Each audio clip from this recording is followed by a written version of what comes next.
I was supposed to be working a night shift, but I forgot my wallet at home and came back unexpectedly. When I walked in, the lights were off, but I heard water running. I thought she was in the shower, but then I heard his voice. A low grunt. A plumber. The one we'd hired last week. And when I opened the bathroom door, I saw them. Together. And she looked at me and smirked like I was the one intruding. That moment cracked me open, and everything I thought I was died on that tile floor. It was a Thursday night. I remember that because I always work Thursdays. I'm a cashier at a 24-hour grocery store, not glamorous, but I keep the bills paid. We've been together 4 years. Lived together for 2. Her name's Megan. Everyone said she was too pretty for me. I guess they were right. I left for work around 9 p.m. like always. Got halfway there when I realized I'd forgotten my wallet. I needed it to get into the staff room. So I turned around. When I pulled up to our apartment, I noticed something strange. All the lights were off, but her car was still there. She said she was going to her friend's place that night. Said they were doing a girls' movie night. I didn't think much of it. Maybe her plans changed. The front door was unlocked. That's the first thing that made my stomach turn. Inside, it was quiet. Too quiet. Then I heard the shower. Megan? I called out. No answer. I walked toward the bathroom. That's when I heard it, his voice. A man's voice. Low. Not laughing. Breathing. Talking to her like they were in the middle of something private. Then I heard her laugh. Not the one she gave me. A deeper, dirtier one. I opened the bathroom door. And there she was. Megan. Naked. Against the tiled wall. Legs wrapped around the guy in coveralls. Our plumber. His name was Dale. He'd fixed our kitchen sink a week ago. He smelled like iron and mold. I remembered how he tracked mud through the apartment. Now his boots were wet on our bathroom floor. They both froze. He stepped back. But she didn't cover up. She looked at me, smirked, and said, Well, looks like you're home early. I couldn't speak. She pushed Dale away and casually reached for a towel. Don't look so shocked, she said. You forgot your wallet, right? That's kind of your thing. Forgetting stuff. Dale mumbled something and grabbed his tools. Relax, she told him. He's not going to do anything. She turned to me. You always did trust too easily. I still didn't say anything. You're not mad, are you? She asked, tilting her head. I mean, it's not like we're married. I finally found my voice. Why am? She grinned. Because he knows how to fix things. I left. I didn't pack a bag. Didn't slam the door. I just walked out, numb, into the night. The only thing I could hear was that last sentence echoing in my head. Because he knows how to fix things. I didn't sleep that night. I walked around town until morning, phone buzzing in my pocket every hour. Not from her. She didn't even bother to reach out. It was my manager, asking why I'd missed my shift. I told him I was sick. That wasn't a lie. I felt poisoned. By 8 a.m., I was back outside our apartment building, staring at the door like it was a courtroom. I still don't know why I went back. Maybe I thought there'd be an apology. A breakdown. Regret. Instead, I walked in and found her eating cereal on the couch, scrolling through her phone like nothing had happened. She looked up. You left the door wide open last night. Anyone could have walked in. That was the first thing she said. No, I'm sorry. No, let me explain.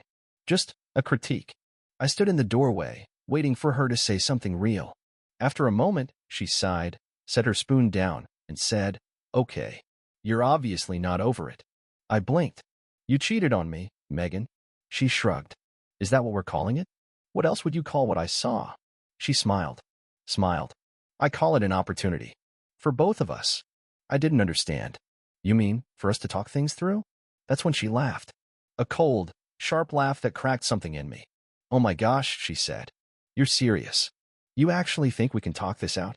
I don't want to lose you, I said. My voice sounded small, pathetic. Even to me. She leaned back and crossed her legs. You really are that guy, she said. The kind that sees a drowning relationship and throws himself into sync with it. Tears burned behind my eyes. I shook my head. We were supposed to build something together. She scoffed. What? A life on your $15 an hour job and 2 frozen pizzas a week? That's not a life. That's a layover. You said you loved me. I said a lot of things, she replied, standing up. You believed all of them. That's your problem. I clenched my jaw. So what now? She walked right up to me, close enough to whisper. Now, she said softly, you finally understand how boring it is to be with someone who always forgives. She kissed me on the cheek, then walked past me, grabbed her purse, and left. No apology. No guilt. Just silence and the click of the door behind her. And I stood there, alone, still thinking about how to win her back. Still hoping she'd come around. Still not realizing that she was never coming back at all. She didn't come home that night. Or the next. By the third day, her toothbrush was gone, and the top drawer of her dresser was empty. I knew what that meant. She'd moved in with him, Dale the plumber. The man with rusted hands and shoes that left streaks across tile. The man she chose over me. But I didn't break this time. Something inside me had gone quiet. Not numb-focused. I realized I'd spent 4 years giving her every piece of me. My time, my money, my plans, my softness. And in return, she gave me contempt. She'd spit on my loyalty and laughed at my pain. And now? Now I was going to give her one thing she never expected from me. A consequence. Not violence. Not threats. I wasn't built like that. I was weak. Predictable. Exactly what she said I was. But there's something people forget about men like me. We watch. We remember. And we never forget the details. First, I made a list. Everything I still had access to. She never changed her passwords. She used the same one for everything, her name and birth year, with a $sign. I'd helped her set it up when we moved in. So I logged in. Instagram, Gmail, Google Drive. Her little Shopify page where she sold handmade skincare kits she barely made herself. It was all still connected to our joint email, the one we made for utility bills. She forgot I had recovery access. Inside her inbox? Photos she never deleted. Conversations with customers she lied to. A chain of messages where she admitted to copying someone else's product recipes from Reddit and reselling them as her own organic formula. Then I checked her phone location. Still shared with me. She was at Dale's place. A tiny rental next to the junkyard. I could have gone there. I could have shouted at her. Confronted them. But that's not how you destroy someone like Megan. She thrived on drama. On loud exits. On mess. So I stayed silent. Instead, I built a folder on my desktop. I named it. Just in case. Inside it, I saved everything. Screenshots of her customer lies. Her false marketing materials. Photos of her with Dale, plenty from her own cloud backup. A PDF of the lease agreement that still had her name on it, and her credit tied to late rent notices. Next, I started researching. How to report false organic claims. How to flag fraudulent small businesses. How to submit complaints to payment processors. I wasn't going to yell. I was going to make her name burn in silence. And she'd never see it coming. Because in her mind, I was already gone. I waited exactly 1 week before I touched anything. That's how long it took for her to post a picture of herself and Dale on Instagram. She was sitting on his lap. He was still in his uniform, work boots on her living room rug. Her caption? Trade up, not down. That was the moment I moved. Step 1. Her business. I logged into the Shopify store she hadn't logged out of. I didn't shut it down. That would have been obvious. Instead, I edited it. I replaced the 100% organic claims with copied from the internet, word for word from the Reddit post she stole. I uploaded the screenshots of her admitting to using someone else's formulas. And then I changed the return policy to say, all products are non-refundable due to being made in a bathroom. Then I left it alone. She wouldn't notice at first. She barely touched that store. But her customers would. And they'd talk. Step 2. The reports. I sent anonymous emails with attachments to 3 places. 1. Shopify's fraud division. 2. The FDA's Small Business Cosmetic Compliance Portal. 3. Her payment processor's complaint center. Each one with evidence. Each one short, factual, emotionless. Step 3. Her landlord. Our lease was still in her name. She begged to be the primary tenant back when we applied, said it looked better if she was listed first. So I sent our landlord an email from our old shared address. Attached proof of her moving out, abandoning the unit, and photos of the damaged Dale's muddy boots left behind. I asked if they knew she was subletting, because if not, they might want to visit. 3 days later, she called me. Blocked number. I let it go to voicemail. Her voice was shaking. What did you do? My store's gone. They froze my payout. Someone sent stuff to Shopify and now I'm getting flagged for violations. And the landlord showed up at Dale's and said I'm responsible for everything. You think this is funny? She didn't sound smug anymore. She sounded nervous. I didn't reply. Instead, I forwarded her voicemail to myself and added it to the just-in-case folder. 2 more days passed. Then I saw it. Her Instagram story. Just a black screen with white text. Some people are petty. Some people are cruel. Some people can't handle being left. No names. No direct accusations. Just that perfect tone of self-pity she always used when cornered. I smiled. She wasn't laughing anymore. And for the first time since that night in the bathroom, I felt something stronger than pain. Control. I thought I was ahead. She was flailing online, her store collapsing, her fake organic empire falling apart. Dale's place got a warning notice from their landlord. I'd struck clean, quiet, precise. But I forgot something. Megan doesn't win by fighting fair. She wins by playing dirty, and this time, she went straight for my neck. It started with a knock on my door. Saturday morning. I opened it half asleep, expecting a package. Instead, I saw a woman in a black blouse holding a clipboard. "Are you Caleb Thomas?" she asked. "Yes. You've been served." She handed me the envelope and walked off before I could ask anything. Inside? A restraining order request. Filed by Megan. Claiming harassment. Cyberstalking. Financial retaliation. False impersonation. The document included screenshots, ones I hadn't touched. But they were real. She'd somehow gained access to one of my burner accounts. Maybe guessed the password. Maybe guessed the recovery email. And she sent messages to herself from it. Then printed them. Piled them into the packet.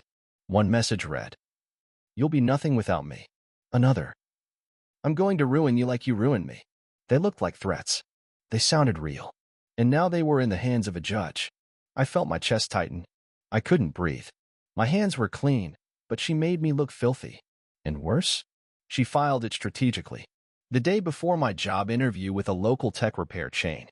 A company that did background checks. A company that would definitely see this request, even if it wasn't approved yet. And right on cue, 3 hours later, I got the email. "We regret to inform you." My last shot at full-time work. Gone.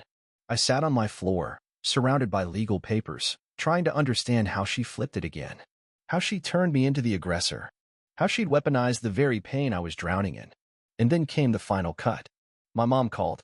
"Caleb," she said, "someone sent a link to your aunt. A website. With your name and those messages. What's happening?" I didn't know what to say. Megan had made a page. A simple blog. Accused me of being an emotional predator. Posted pieces of our old texts, stripped of context. Painted herself as a survivor. Framed me as the man who broke her. And people were listening. She'd always been good with an audience. And just like that, I was back at the bottom. Unemployed. Under suspicion. Alone. And worst of all, back to being the guy who only wanted to fix things. The guy she always pitied. I spent the next 3 nights on the floor of my apartment, staring at my laptop. No sleep. No food. Just thoughts. Ugly ones. But not violent. Precise. I couldn't undo the restraining order request. Not yet. But I could go deeper. I could find something she'd never be able to spin. And I knew exactly where to start. Megan wasn't just careless. She was arrogant. She reused passwords. Always had. So I dug through old logins, pulled every cloud service I could think of. Then I hit something. A synced backup folder tied to her email. It held everything. Photos she never posted. Conversations she forgot to delete. Audio notes from her self-improvement journal.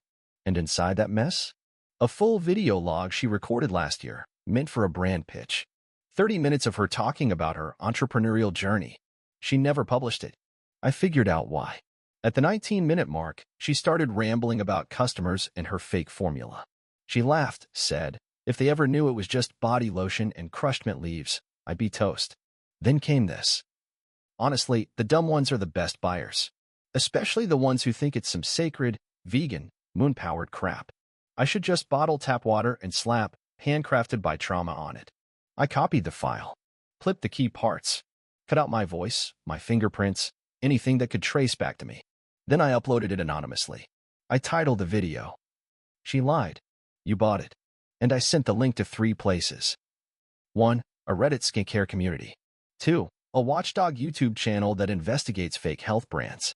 3. Her biggest business partner, who she bragged about being in talks with for months. Within hours, the skincare forum had it pinned. By noon, the YouTube channel had uploaded a reaction. By night, the brand responded publicly. "We have ceased all communications with the individual in the leaked footage. We do not support fraud." I didn't stop there. I sent the raw file to the same judge reviewing her restraining order request, along with a timeline, financial records, proof of the false claims. No emotion, no bitterness, just facts. And the most important line of my letter? If someone lies for profit, will they not lie for protection? The next morning, Megan finally cracked. She posted a video, her face pale, voice shaking. Someone is targeting me. Someone is trying to destroy me. This is harassment. But this time, the comments were different. They didn't say stay strong. They said we believed in you. They said you lied. And for the first time, she had no script, no spin, just fear.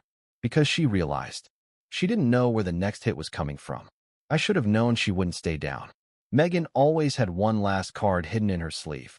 And when her brand collapsed, when the comments turned against her and she saw the sympathy dry up, she didn't cry. She calculated. I didn't hear from her for 4 days. No videos, no statements, just silence. And then, on a random Wednesday morning, I opened my email and saw the subject line that made my blood run cold. Urgent. Notice of civil defamation action, Barrett versus Thomas. She'd filed a lawsuit against me. Full name. Real court. Claiming I'd spread malicious, false, and reputation-damaging content that led to loss of income, emotional trauma, and professional defamation. She was suing me for $85,000. $85,000. I didn't even have 85. I read the whole thing 3 times. She had screenshots, again out of context. Claimed I edited her voice recordings. Claimed I hacked her business platforms. Said I violated digital privacy laws. And the worst part? She had a lawyer. A real one. I Googled him. Mid-tier, but slick. The kind who knew how to bury people like me in paperwork and procedure until we begged for mercy. I sat at my kitchen table for 2 hours with the document in my lap. I thought about giving up, taking the hit, filing bankruptcy, disappearing. Then I got a call. From a number I didn't recognize. It was a woman's voice. Is this Caleb? Yes. My name's Jenna. You don't know me, but I used to work with Megan. I saw your video. The one with her voice. I didn't speak. I just wanted you to know you're not crazy. She used to do this to everyone. Small lies. Quiet manipulation. She threatened a vendor once when he asked too many questions. She faked hate mail to make herself look like a victim. I left that job because I couldn't take it. Why are you telling me this? I asked. Because she hurt people, she said. And you're the first person I've seen fight back and survive it. That conversation didn't erase the lawsuit. It didn't undo the damage. But it did something else. It reminded me I wasn't the only one. Megan had left a trail. And maybe, just maybe, I wasn't out of moves yet. After Jenna's call, something in me snapped back into place. Not anger. Not revenge. Something colder. Clearer. Purpose. If Megan wanted a war in court, I was going to give her one. But not by yelling. Not by posting. I was going to use the one thing she never respected, the truth. I spent the next 48 hours digging. Every invoice. Every receipt. Every communication she'd ever had with her customers, many of whom had complained. Some even asked for refunds when her skincare products caused rashes. I found messages where she dismissed them, even mocked them privately. I reached out to Jenna again. She sent me something she'd been holding on to, an audio clip from 6 months ago, recorded during a team Zoom meeting. In it, Megan brags about padding her customer stories to sound more emotional for marketing. She even said, people don't care what works. They care what hurts. Sell them a sob story, and they'll pay twice. It wasn't illegal, but it was damning. I gathered all of it. Then I filed a formal complaint through my local small claims mediation office, not about the defamation lawsuit, about fraud. I submitted sworn statements from 3 of her old customers who responded to my anonymous outreach. One said Megan's product caused a skin infection. Another showed screenshots of Megan gaslighting her after a complaint. The third had proof she was charged twice for the same order and never refunded. This triggered an investigation, which meant one very important thing: discovery. Now I had legal access to demand her business records. I didn't have a lawyer, but I filed the motion pro se, self-represented, but backed with clean documentation and a tone that read like I wasn't bluffing. 3 days later, I received an email from her lawyer. My client is prepared to drop the civil suit contingent upon mutual non-disclosure and digital takedown of any uploaded content. They were offering a truce because they knew If I kept digging, it wouldn't just ruin Megan's reputation, it could spark real legal fallout. But I didn't respond right away. Instead, I scheduled a meeting through the mediation office. And that's where I saw her again, face to face. Megan walked in wearing beige like she was testifying in a trial, her hair tied up, no makeup. She looked smaller, not scared, controlled. She sat down and didn't even say my name. Her lawyer did all the talking. But I watched her hands. They trembled. For the first time, she wasn't acting.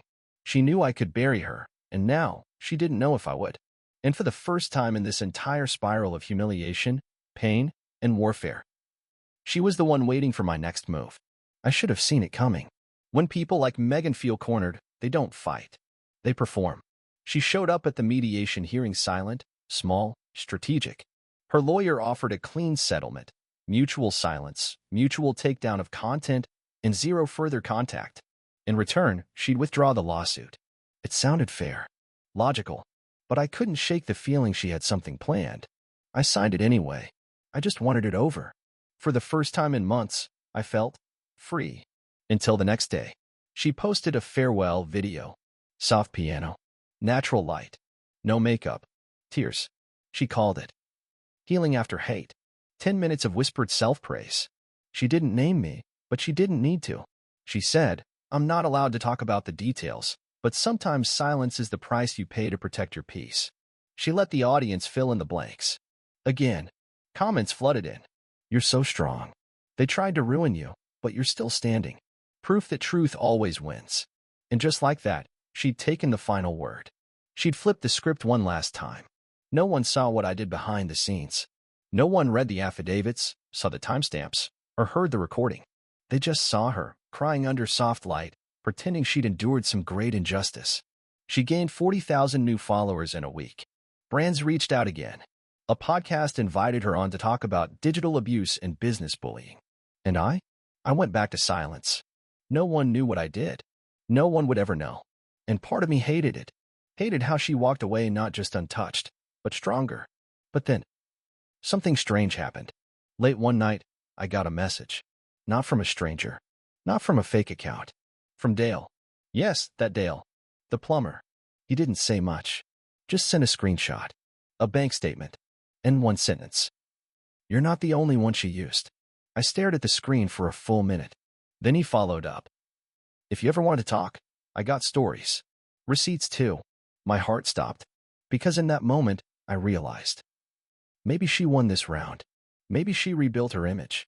But there was still one truth she couldn't control. And it was walking around in dirty boots with a full inbox of secrets. Dale didn't want revenge. He wanted closure. He told me everything in a 2-hour call, his voice low, tired, like a man who'd finally stopped lying to himself. Megan hadn't just used him. She drained his savings, got him to co-sign a loan for her small business, then left when the payment bounced. The truck he drove? Repossessed. His apartment? Eviction notice on the door. And in return, he got blamed for abusing her emotionally in a live stream viewed over 200,000 times. He didn't even know until his sister sent him the link. But Dale kept records. Receipts. Texts. Audio clips.